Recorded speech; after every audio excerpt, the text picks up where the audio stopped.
Hello, my friends. Welcome back to another episode of the Mental Corner podcast, the show where I bring on guests from all different backgrounds to talk all the things mental health. I'm your host, Harry Potvin, and today I have the absolute pleasure of being joined by Jessica Patrie. Jessica is a certified nutrition coach who uses her knowledge and past experience with eating disorder recovery to help people form sustainable relationships with food for life. Jessica was such a blast to have on, and I really want to thank her again for coming on and having this discussion with me. And I do want to put a trigger warning before this episode because we do dive into eating disorders and the recovery of eating disorders. Now, before we get into the episode today, guys, you know the drill. If you're listening, please like, comment, share, subscribe, give 5 stars if you're on that podcast platform. Share with someone who might want to hear this episode. It's a really great one, and I can't wait for you to listen. I'll talk to y'all very soon. Have a great rest of your day.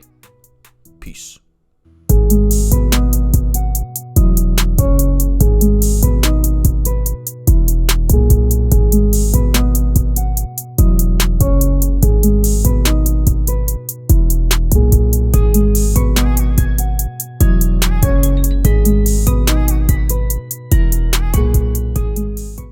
We are good. Jessica, what's going on? Thank you so much for coming on to the show today. Thank you so much for having me. So we're going to dive right in. I know we talked off camera just now about how it's a heavy, big loaded question.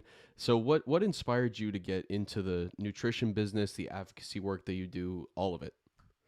That's definitely a hard-hitting question. I feel like it definitely dives into my story and why I got into like the advocacy for mental health, the advocacy for like body positivity and loving yourself, and then also what it allowed me to find a love through nutrition and public health. Um, Sorry. No, you're good. So what first got me into nutrition was my eating disorder. So I had an eating disorder when I was 16, and that made me, throughout my entire years and throughout my years of going to college and kind of figuring out what I want to do, I found nutrition, and I realized that through nutrition, I was able to help myself recover, also through the help of doctors as well. But that's really what got me started with nutrition was my eating disorder. Me having that eating disorder when I was 16 really allowed me to open my mind up to nutrition. Right. And when you were 16, did you ever have any issues with like eating disorders or mental health prior, or was it did it kind of all just come into play at 16? So one thing that I noticed, especially as getting older, obviously I didn't realize this when I was 16, was when my childhood kind of foreshadowed my eating disorder. I remember when I was a child, and I'm talking about 5, 6 years old, I would take my fingers and I would put them down my throat and kind of make myself throw up. Mm. And I also remember taking a knife and, sorry, we're getting personal here. Yeah, no, you're okay. Taking a knife to my skin of my stomach and threatening to cut off my skin to my mom, my sister. It sounds like I was a very disturbed child. But like thinking back about that and those like 2 specific moments that I remember, it kind of foreshadowed me into 10 years to have an eating disorder because I've always had those thoughts in my head.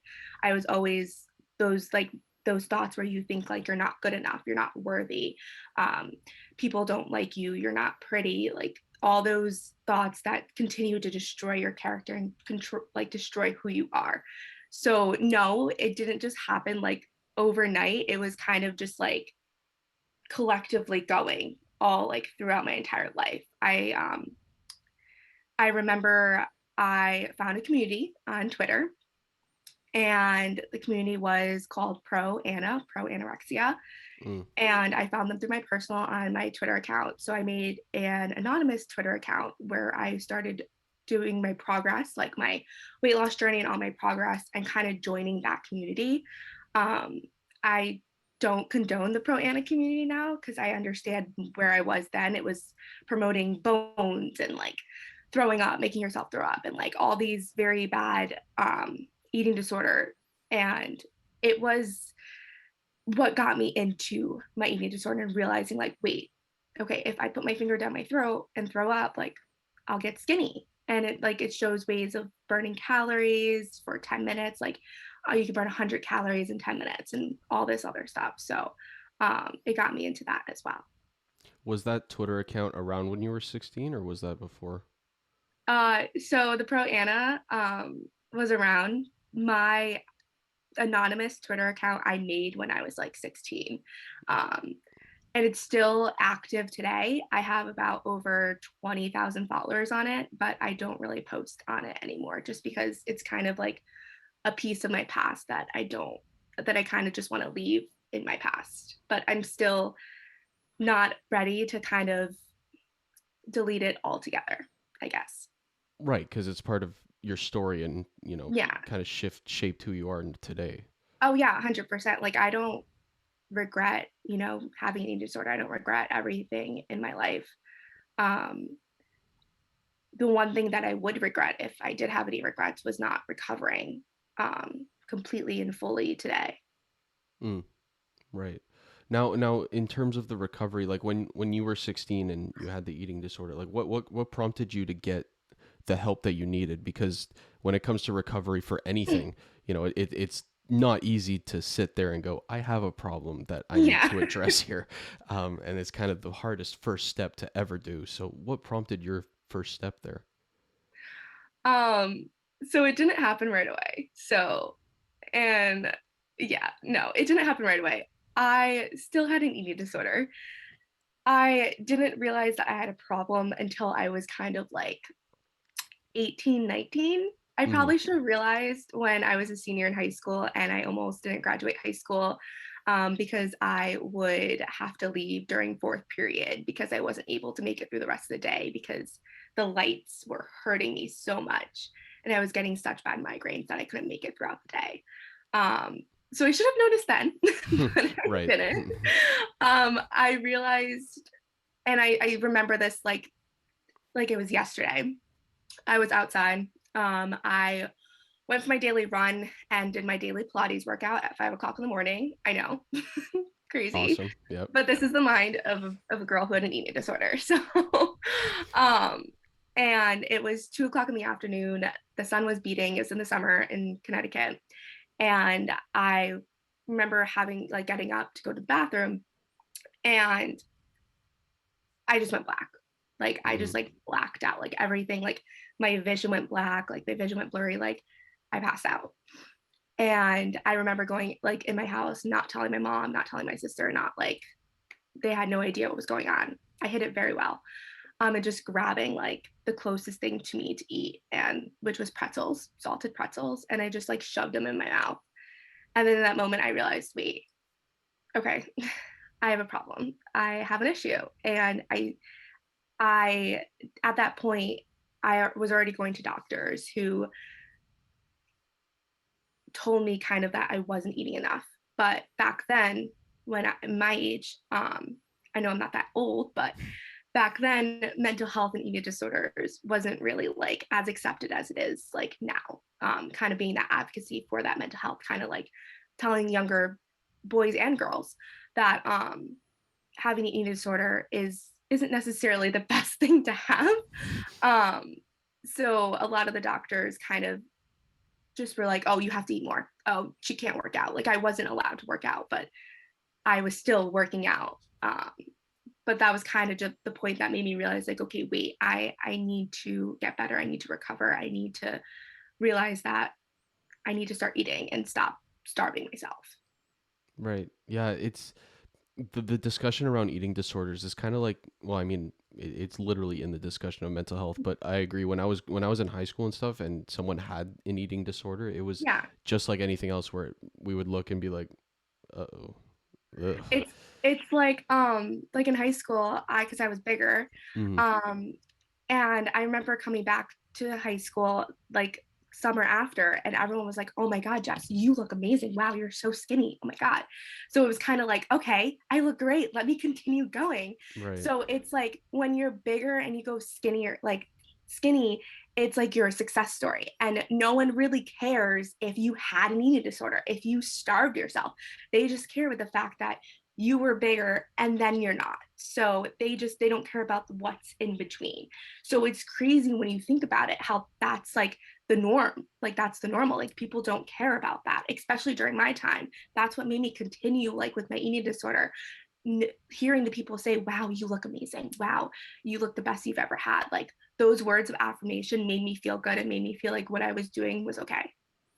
Right. Yeah, no, exactly. And yeah, it's interesting that I love that you mentioned that, is that the fat to skinny is always the success story, and then if you gain weight, it's always like, "Oh God." You Yeah. know, like that's the I've been there. Like I've gained weight cuz Yep. like you go from sports and then in the summer you take the summer off and you gain weight, you come back, they're like, "Oh God, what happened to you?" It's I like know that exactly.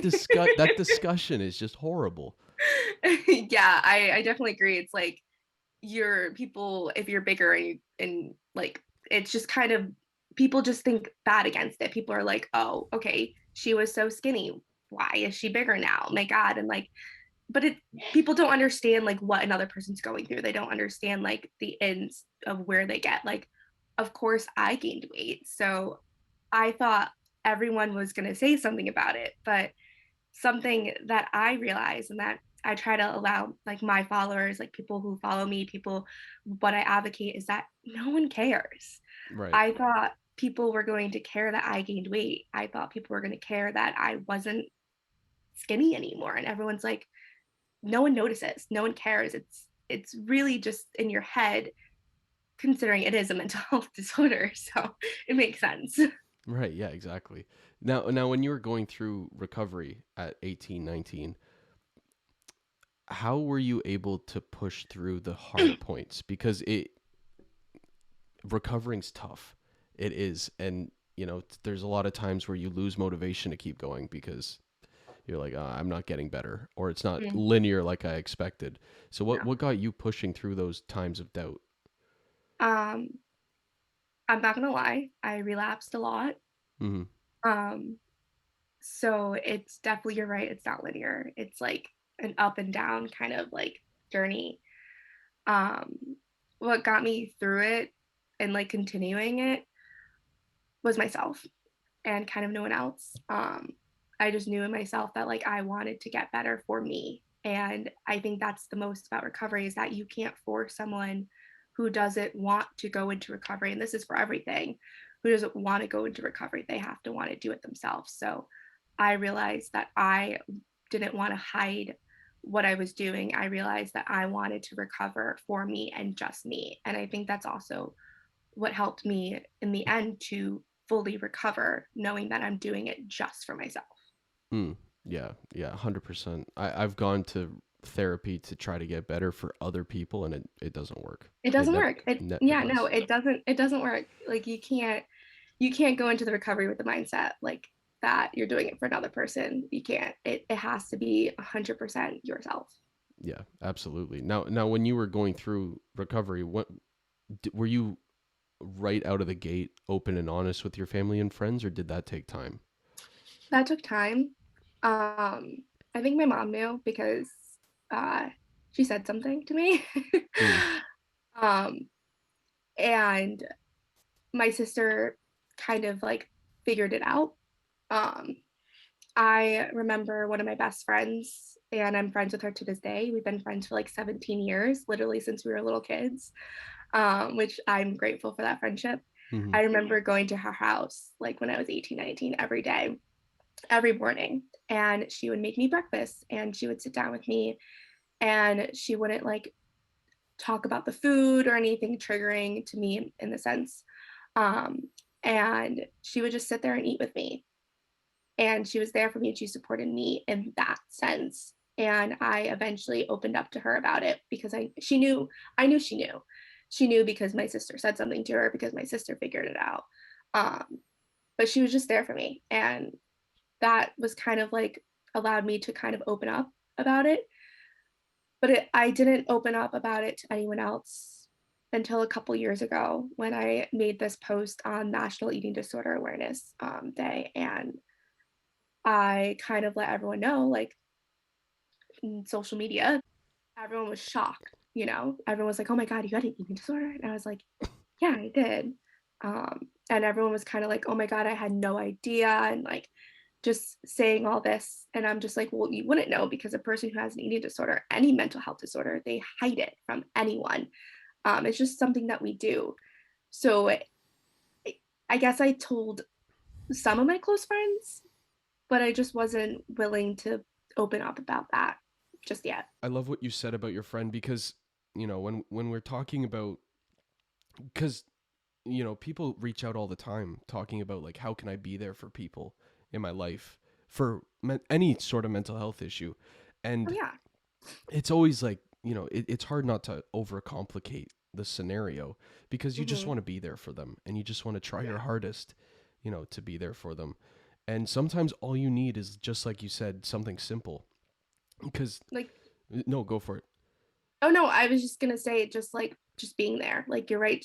It was something simple, but thinking back about it, it's something that was big in my recovery journey, knowing that people supported me in their little ways, in their little simple ways that they could. Yeah, right, exactly. And honestly, for me personally, I'm sure you feel this too.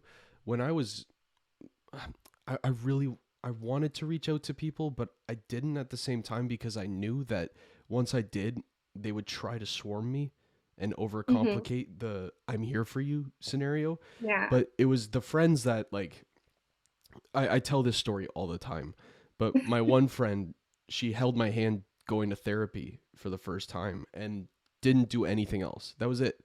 And it Oh, was like the biggest game changer for me because yeah. she didn't overcomplicate it.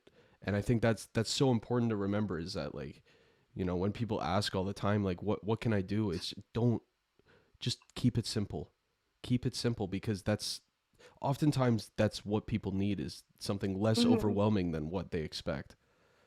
Exactly. I agree. Like I don't think at that point in my journey I needed someone to say like you need to get better. Like just like in my face, kind of throwing it in my face. I think I just needed someone silently there who kind of was just my friend, being my friend just in that moment and not being overbearing, just kind of being there for me. And that's awesome that your friend was there for you because that's exactly like just that little holding the hand. Like I think that's amazing. Right. Yeah. And honestly, like it, when she did it at first, because you have that toxic masculinity kind of mentality, you're Yeah. like, "What the fuck are you doing? Why are you doing that?" You're like, let go of my hand. Stop this. like I'm not a baby. Why are you holding my hand? But like looking back, I really appreciated it because at that point, I was not gonna go by myself. Like I wanted to get Yeah. help, but I was like, not a chance. I also praise you because as a male going to therapy, that's incredible. Um, Especially since like and going back to the whole talk about eating disorders, people don't think that guys get eating disorders, but they do. So like I feel like there's a lot of stigma around that. So I definitely applaud you for doing that because like I said, as a male, a lot of men don't want to go to therapy just because it hurts their masculinity in a Right. Well, thank you very much. But all like no, it's so true, and especially like now that we're on the topic about eating disorders, because guys go through that and they go through the Yes. body dysmorphia, but they don't want to talk about it because No. I don't know, it's just not something you want to open up about. Like, hey, I struggle with my body image, and they're like, "What are you, a woman?" Like, no, everyone goes through it. Exactly. What kind of There's stupid? like such a gender stigma on like who can get eating disorders, who goes to therapy, anything.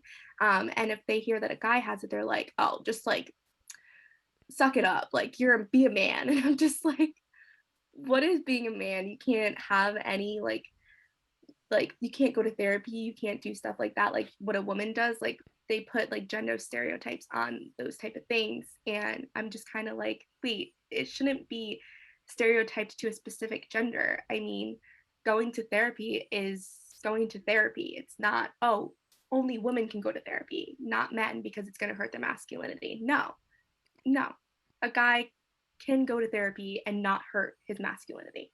Right. I completely disagree. I think if you're a man going to therapy, you're a woman. No, I'm kidding. I'm kidding. No, no, but I couldn't tell if you were being serious no, or no, not. no. I was like, wait a second, Hey, what? I went to therapy, but I'm the exception. No, I'm kidding. No. I'm the exception. No one else can go, just me. Yeah, no. But like in all seriousness, I completely agree with you. I like that the conversation is shifting, and I like that, you know, when I was growing up, if I could watch these episodes of me opening up about stuff online, I'd be like, what are you doing right now? Like, Yeah. what are you doing?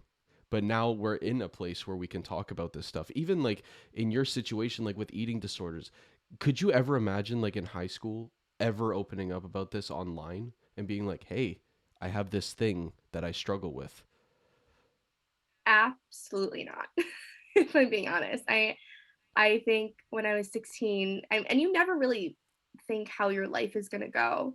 But I just, when I was 16, I never imagined ever like opening up about my mental health disorders, about my eating disorders, about anything, about just being on social media in general. It just wasn't me. But then I realized that I was doing a disservice to myself and to other women and men around the world who need to know that someone went through recovery, relapsed, but are here and they're doing great.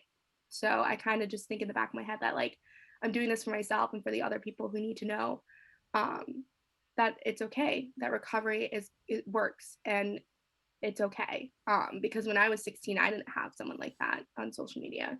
I didn't have someone like saying like, oh, you're worthy just the way that you are, like giving me those like affirmations. And it's funny when you think about it, because like you're listening to a person on the internet, a person that you don't know, and but they're influencing and impacting like your life. So I think that's funny in that sense, because I've had multiple people, message me on Instagram and say, thank you so much for what you're doing. Thank you so much for your words. Like, it really helps. Like, I needed this today. And it just makes you feel good because it makes you, even if you just impact one person, I feel like you achieved like all that you achieved, because like making an impact on one person is just amazing in my point of view. Right. No, yeah, again, I completely agree. And I think I love that people on social media are trying to influence positively now, because Yeah. like when it first started, I mean, I'm only speaking from experience, but when the Mm-hmm. influencer trend kind of started for guys anyway, it was all super jacked guys, or it was Yep. the really skinny teen boys that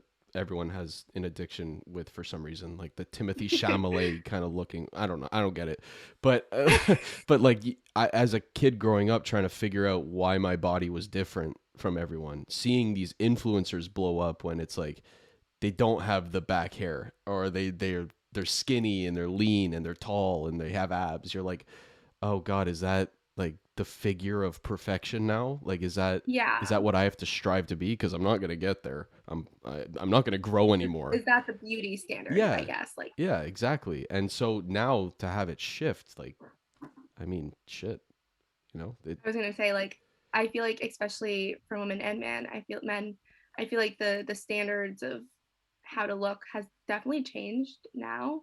Um, on my Instagram feed, all you see is like body positivity and my friends. Yeah, I kind of like unfollowed every person who was destroying my mental health and triggering to me. Like those perfect sculpted girls, amazing. They look beautiful. Don't want to disregard like them at all, because I'm a woman that likes to support other women. hmm, But for me, it's just triggering to see women like that on my feed. So I feel like doing that, like, and part of recovery is finding your triggers, finding what triggers you, and kind of just like cutting them out of your life. So that's what I did. But the standard definitely has changed. You can see it. Like, it's more acceptable to be bigger and show your skin, and it's okay. And I love that. I like love seeing that all over my feed, all over social media, because I'm like, wow, like seeing where we were when I was 16 to being 26, amazing, yeah, incredible. And we have way more to go, but the steps that we're taking and the confidence that you see in these people is just outstanding, and it makes me happy, and it makes my childhood, thinking back, I was like, my 16-year-old would be happy if she saw this. yeah, absolutely. That happened to me, I want to say a month or two ago, and I didn't realize, because when you're growing up, like where I am now, I just assume that representation for my body type won't impact me on social media, because I'm like, I know who I am. But I was on TikTok, and for way too long, of course, admittedly. But I saw this one video of this dude dancing with his shirt off. I don't know why it came on my feed, but I don't know. It was funny, but he had like literally the exact same body as me. And I don't know, I'd never really seen that before. And the comments were all like, Mhm. oh my God, like dream guy. I'm like, really? What? Since when? You're Like, like, yeah. In my bed, I was like, yes. But "Yes." it literally was nothing in the grand scheme of things. It was a small little video that Yeah, this dude decided to post, and it was literally probably 6 seconds long. But then you, like, that little 6 second moment, you're like, I feel good right now. I feel pretty good. And that because your body type is your like who you are, like your person. It's represented like in social media, and like you see another person doing it, so you're like, oh my god, wait, I look like him. Oh my god, yes, right. like it's represented. Like I don't see like the washboard abs. Like oh my god, Yeah. just be happy. Oh, I see the one pack. Thank God. Exactly. You're like, oh my god. Oh, great. Not everyone on here is a chiseled god. Okay, perfect. Makes you feel Yeah, good. 100%. Now, on the topic of like self-love and stuff, how when you were going through recovery and still today, like when did you notice a change in your self-love and the way you viewed yourself in the mirror? If I'm being honest, I do a little laugh because I'm just like, oh wait, I kind of felt like this question was coming along. Um, I'm very predictable. I was gonna say, no, I was kind of taken off guard with some questions. So, um, to be honest, that didn't get better until like 2 years ago. Hmm. If I'm being 110% honest, when I was 24, um, I think up until then, I was still looking in the mirror, looking at myself, and just kind of absolutely hating the way I looked. Like I just thought I was disgusting and gross, and like I had such bad body dysmorphia. And it just, something just kind of like triggered me in the sense that like I was like, wait, I am not disgusting. I'm not gross. Like now, like 24 to now 26, which a lot can happen in 2 years. I feel like I've gained more of acceptance. And I think what helped me that was, so typically on social media, I would kind of post a photo and then post like a caption, and the caption would be all about body positivity and body love. And I was kind of doing it for myself in a sense too, because like if you continue telling yourself these things, eventually it happens, it gets stuck in your head. Hmm.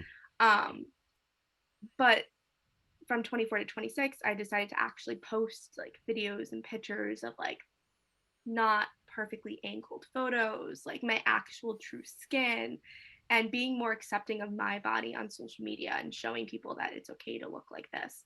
And I think that's what kind of helped me to accept that and like love my body more and get this fully on in self love. Because before then, I wasn't. Now I look in mirrors and like I barely lift my shirt up because I would always lift my shirt up to look at my stomach whenever I passed a mirror because I wanted to make sure I was skinny still, even especially after a meal. Mm. Like if I ate a meal, I would immediately go to the bathroom, look at my stomach, like, okay, I look good. No, I look skinny. I don't look big. Now I'm just kind of like, I don't have to lift my shirt up to know like I look good. Okay. Like it's kind of just something for yourself. Um, so 2 years ago, basically. Right. Yeah. Oh my God. That meal thing, that's I literally can relate to that. Every time I eat, I'm like, I'm gonna be right back. I'm like, did I bloat? Did I over bloat? Oh. There's this girl I found on TikTok, and she's all about body positivity, and she posts these TikToks. I wish I knew her name. I completely spaced about it, but she posts these TikToks where she shows her stomach without food, and then she comes back after eating a big meal and shows her stomach bloated, like how a stomach should look after it eats food, and she's like, "This is normal. Like your looks are the least attractive thing about you." Like and I feel like also seeing her videos, her TikToks doing that has kind of made me realize like, wait, that is normal. What am I doing? And she's like, fuel your body. Like you don't need to go, like if you're going out to a bar, eat. It's okay. So I Right. think seeing that also has helped in the sense because like you're actually seeing someone who's tiny, who's skinny, and then showing other people like this is what happens when you eat food. And Mm. that's okay. I love that. Oh I yeah, think I know who you're she's talking great. about. I think I've seen them. She's pretty big. But she's great. Like when she popped on my like For You page, I was like, oh my god, I have to follow her. It's like this is great. Yeah, no, that's awesome because that's another thing that never got talked about either was that you do bloat when you eat, which seems like common sense now. But whenever I would like for me, whenever I would eat, I was like, why do I feel so fat now? Like everyone goes through it, man. Like eating bread. I remember eating bread, and I'm just Oh like, my god. the next day I just feel so bloated. I'm just like, why do I feel so bloated? I'm like, oh, I ate so much bread yesterday. Yeah. Like, makes sense. So Oh, it's normal. I drank a carton of milk. Oh, that's Who drinks a carton of milk? I don't know. I did. When don't judge me. What the hell? No judge, no judge. This is judgment free zone. Wait a minute. There, I had felt judgment through the screen. No, I'm kidding. No, I don't know. I would always do it like after swim practice. I would drink like a liter of chocolate milk. Okay, well that makes sense. Not gonna lie, when people like I see people when they're like bulking or when they need to get in extra calories, they drink chocolate milk or milk in general because you get those calories in, especially if you have to eat like a crap ton of them. So I get Yeah, it. it was really smart when you're lactose intolerant. Yeah, it's Oh yeah, so smart. yeah, Continue with the milk and then add on with ice cream. You're good to go. yeah. I'm feeling the judgment now. I'm getting no, I'm kidding. Really? Because I thought I was giving Yeah, sarcasm. no, I don't know. Whatever. It's I'm too bloated to know the difference. No, I'm kidding. Uh, what's your process for when you start to feel those triggers come on, or you end up in a position where you're starting to get that negative self talk back? Like, what's your step by step for getting out of it? That's a really great question. And actually making me really, really think really hard because I still to this day get thoughts in my mind and it's scary to kind of like say that. Um, I kind of force myself to eat food that I enjoy.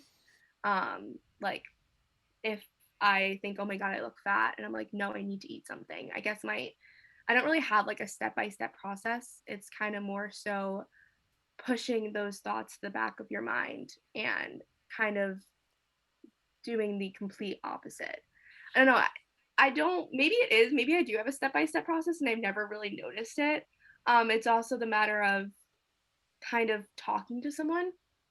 I notice that if I talk to someone, I feel a little bit better, or I might go read a book or go work out or go do something to get my mind off of it, like, and keep myself busy. I guess that's my process. I feel like I don't really have a process. I don't know. I never really thought about that.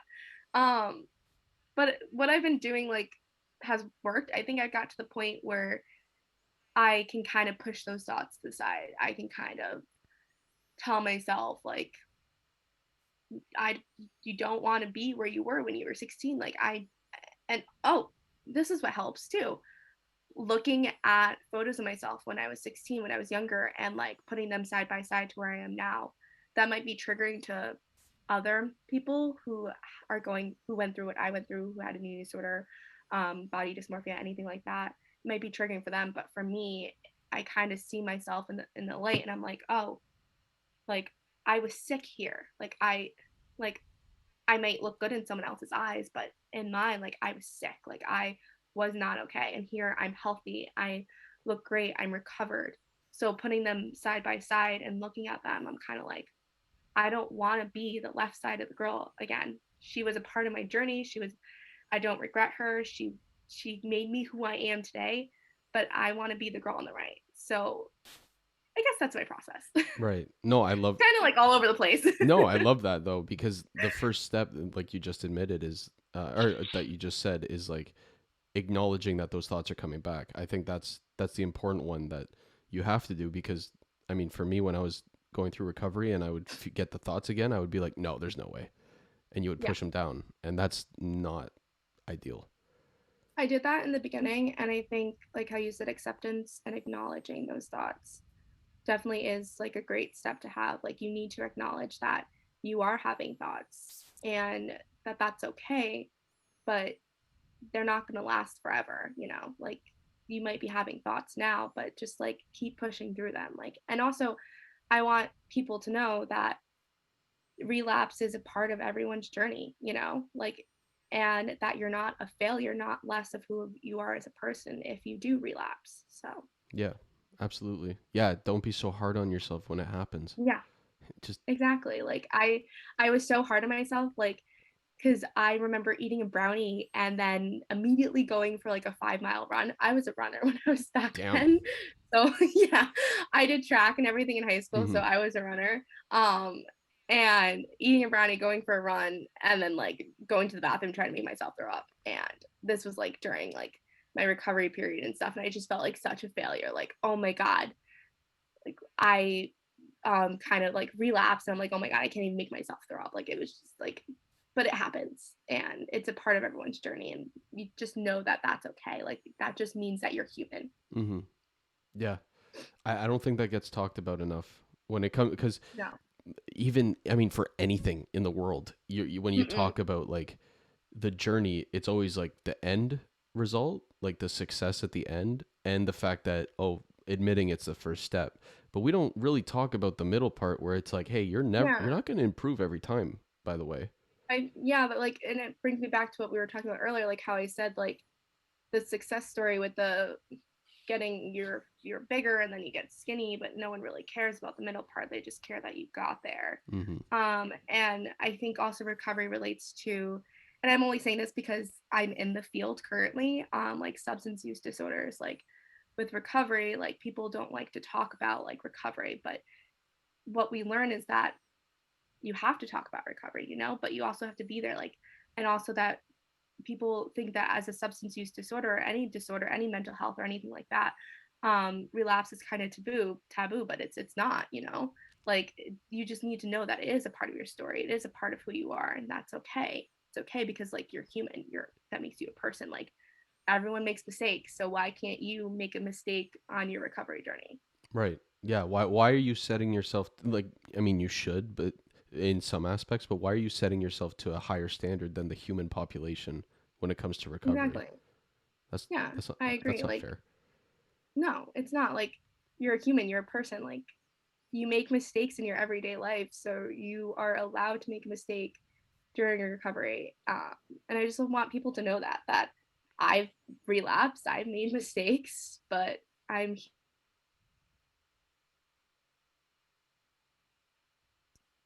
You cut out. oh, I cut Yeah, out. you were talking about I made mistakes, but, and then you cut out. Oh, I was saying that I'm a better person with no regrets. Like I don't regret anything in my life, like all the relapses and the mistakes and anything like that. Yeah, I love that. Awesome. There's one question that keeps nagging my head because I talk, like, we've talked about eating disorders, body dysmorphia, and that, like, body dysmorphia is a reoccurring theme on the show. And when I'm sitting alone and I'm trying to reflect on everything, and like that's part of my recovery process, is like reflecting on life and gratitude and everything. But I love that. when it comes to body dysmorphia, like how do you even explain to someone who's never experienced it, like, what it is? That's hard. Yeah. I feel like someone who that wow, that's really hard. Oh my God. Because I guess I'll just go through what I like, how I would explain it to. I guess it's more so when you look in the mirror, you look at yourself and you don't recognize who you are. You don't know who you are. Like you look at yourself and you feel like you're looking at a completely different person. Like this isn't you. Like, and at least for me, when I looked in the mirror, I was like, this isn't me. I don't look like this. Like you just like automatically think in your head, like, and it just messes with your head too. You're like, and then also it's a matter of like when I was super skinny, I'm 5'7". Hmm. So when during like my eating disorder, I was 110 pounds. So 110 pounds on a person who's 5'7" is like super Yeah. skinny, like extremely skinny, skin and bones. I was literally bones. um, but I would look in the mirror and I would think, this isn't me. I'm fat. Like I'm gross. Like I'm like you just look in the mirror and you just like you kind of like don't see yourself.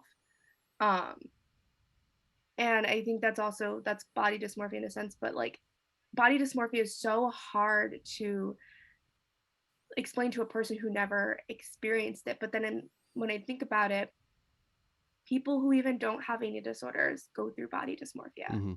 Like if you are in the fitness world, you know, and you're competing, for instance, like a fitness competitor, a bikini competitor, because I've had friends who did shows like in the competition field, um, and they didn't have an eating disorder. They were great, loved food, everything. Like they were good, but once they started gaining weight, that's when I noticed that they had that body dysmorphia. They were like looking in the mirror and they're like, oh my God, like, and they don't even look big, you know? And that's also why I can't do a bikini competition show, because that's triggering for me in a sense that like I don't want to get up on stage and have my body compared to another other woman's body. Mm. Um, I don't want to disregard bikini competitors or like I think they're amazing. Like what they do is hard, but it's hard for a person to have an eating disorder to do one of those shows. Yeah. But just as an example, like my friend, she when she gained weight after her competition, she was like, who am I? Like this isn't me. Like I don't like she just only wanted to see herself as a skinny person. Like she couldn't see herself as a person who looked normal. She was like, no, I look gross, I look fat, I need to lose weight. Like this isn't, and those shows kind of create that body dysmorphia. I guess that was the best way for me to explain it, but it's super hard to explain body dysmorphia to someone else. But like I said, I feel like a lot of people then we know go through body dysmorphia and they probably don't even know and realize that they're actually experiencing body dysmorphia. Right. No, I love the way you explained it for that reason. Is one, because people may be going through it who don't even know they're going through it.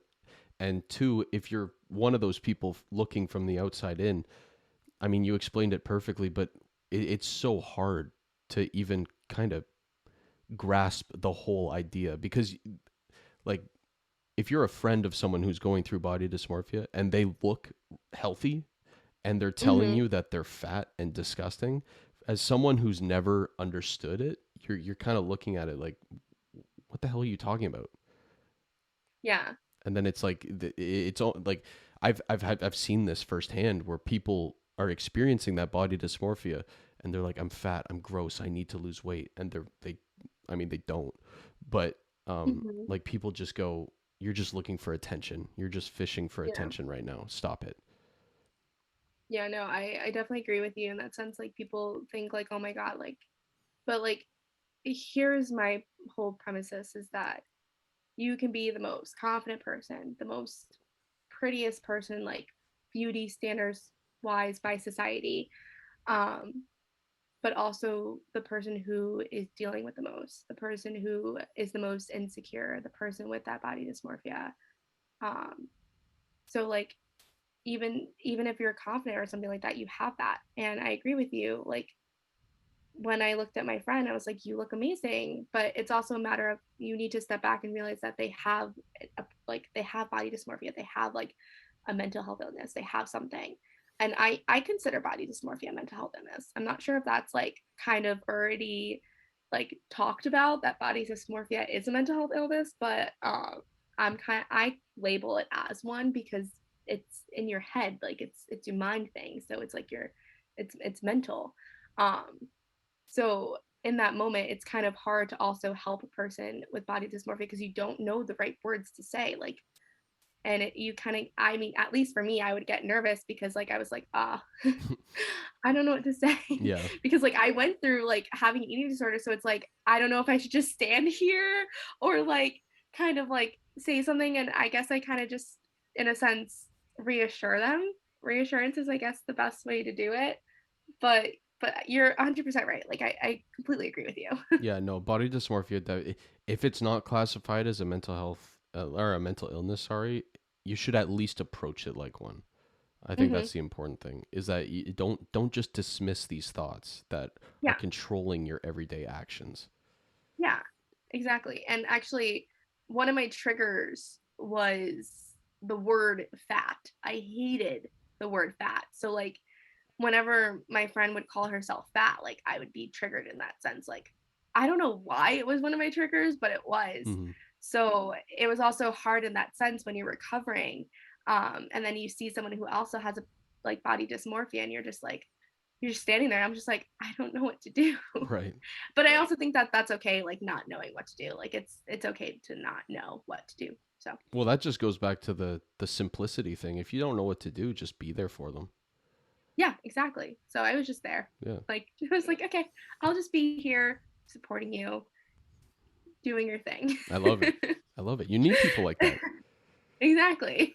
Now, Supportive yeah, people. exactly. Now, on the topic of body dysmorphia, it's kind of a reoccurring theme lately that I've been talking about is the body dysmorphia, the self-love on the show. And that I think that's primarily because, I mean, it's no secret we've been in a pandemic for 2 years, and a lot of people, may have not done some healthy coping mechanisms. I'm not Yeah. saying there's anything wrong with it because I was the same way, but like stress eating or lack of movement or isolation and not doing anything, not socializing anything. And so there's an increase of body dysmorphia because if you look at pictures from 2 years ago, you're like, what the hell did I do wrong? Like, why am I so much bigger now? Or why am I, why do I look so different? And Hmm. it's a reoccurring thing that I've heard from friends of mine is that they've gained weight and they're just beating themselves up right now because they don't know what went wrong. The last 2 years have been a blur, and now it's a steep inclined hill to get back to where they want to be. So, in your personal opinion, having gone through body dysmorphia, the eating disorder, and now being in the field of advocacy work, how should people who are experiencing that increase in body dysmorphia, how should they navigate the next couple months or couple years? Yeah, that's a great question again. Wow. Wow. I also just want to disclose that I'm not in a way like a doctor registered in a sense. I kind of just go off from my experience, and I am in the mental health field Hmm. currently, which is the field that I personally want to go into, like, and continue going into. Um, but I do agree with you. I think that, and I notice it too with my friends. Like you you're right, the last 2 years was a whirlwind, and surprisingly during these last 2 years was kind of the years that allowed me to recover fully and love myself fully, which I guess kind of I did like a complete backwards of what everyone else is doing. Right.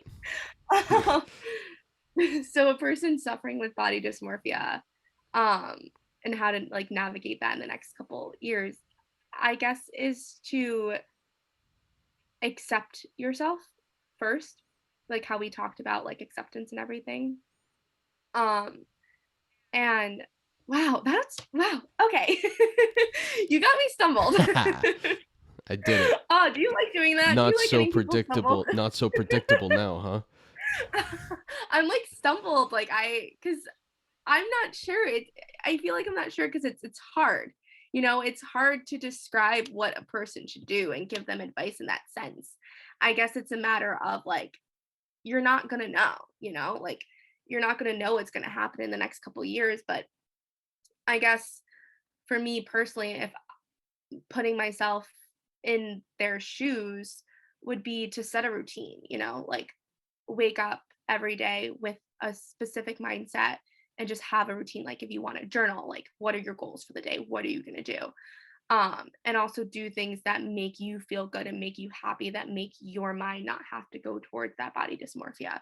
Like if you like going for hikes, go for a hike like 3 or 4 times a week. Do stuff that makes you happy, that makes you feel really good. Um, at least that's what I would do. I would wake up with an intention every day and make a list of goals and kind of be that type of person and do that. And it's very hard to kind of like explain and describe what someone should do because you're not going to know because every person is different. So everything what works well for me might not actually work well for another person. So, but I guess just be present, make intentions, make goals, and just be there. I like what you said about intention because, like you said, everyone's different and everyone's going to have a different way to go about it. But setting the intention is relatively universal, I'd like to say, because it doesn't matter how you approach things or your interests or Hmm. anything. The intention can be about anything, and it's such an important thing because I mean, here in Ontario, we're in a lockdown again, like a lockdown. Oh, I didn't know that. Yeah, like stuff's closed and it sucks. It really does. And I've talked to a lot of people about how they have zero motivation to do anything. because we've been going in and out of lockdowns, like what is the point of anything is kind of the universal thought for people our age Yeah. anyway. And so just having that intention every day gives you something to look forward to during that day, or something to actually do, Hmm. as opposed to just sitting there with your thoughts going, what is the point of even being here? Yeah, like do something. Like when I was in lockdown in Connecticut, um, I remember every day me and my sister would always, she would pick me up, come to the house, pick me up, and we would go for walks Hmm. and get like coffee because coffee places like Starbucks and Dunkin' was still open. Right. We would go, I would get like a matcha latte and she would get coffee, and we would go for walks, and we started like picking shows that we wanted to watch together, and we would just hang out together. I know you're supposed to social distance, but it's hard to social distance from your sister, Right. Yeah. from your best friend. Like you need some form of human connection. And we were only hanging out with each other, so we thought it was okay, which it was. Hmm. Like we were fine.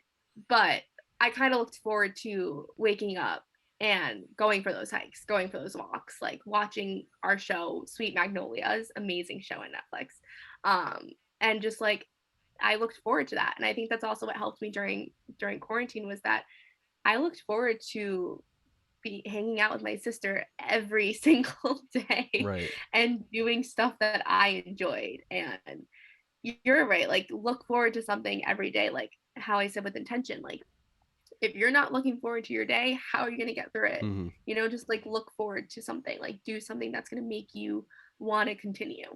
Right. Yeah, exactly. That makes you want that is such, it's such a hard thing to tell people, but it's so important. You have to continue. I mean, for me, I don't care how you continue, but you have to, because No, I mean, yeah. for me, there were days in that lockdown where I didn't do a single thing. And I mean, granted, I don't know if I had the mental capacity to do anything, but in those days where I did nothing and I didn't progress in any way, like I did literally nothing, I just sat there and Mhm. beat myself up and made myself feel bad about the situation I was in. Yeah. That's a dangerous place to be. Oh, 100%. Like, um, that's definitely a dangerous place to be. Like, that's why I feel like as a person who suffers from mental illness, as a person who suffers from an eating disorder, I can't just lay in bed and just kind of fiddle with my thumbs and listen to my thoughts. I need to do something. I can't just I can't just do that anymore. It's not something that I can do. So you are right. Like quarantine is I it was dangerous for a lot of people, and I feel like mental illness in that field kind of just suffered during that entire pandemic. Well, we're still in a pandemic, but Mm, just yeah. those like time of lockdown and everything. Right. Yeah, exactly. Man, yeah, it's crazy. The world's crazy, but we love it. Yeah, We love it. it's very creepy. Um Sorry, my laptop's no, actually you did that transition fairly smoothly. dying. There wasn't much noise. I was actually impressed with that. Thanks. I've had practice. Yeah, awesome. So my last question for you, Jessica, and Okay. we've talked about, you know, how recovery is not linear and it can be a pain in the ass sometimes because you just want the results.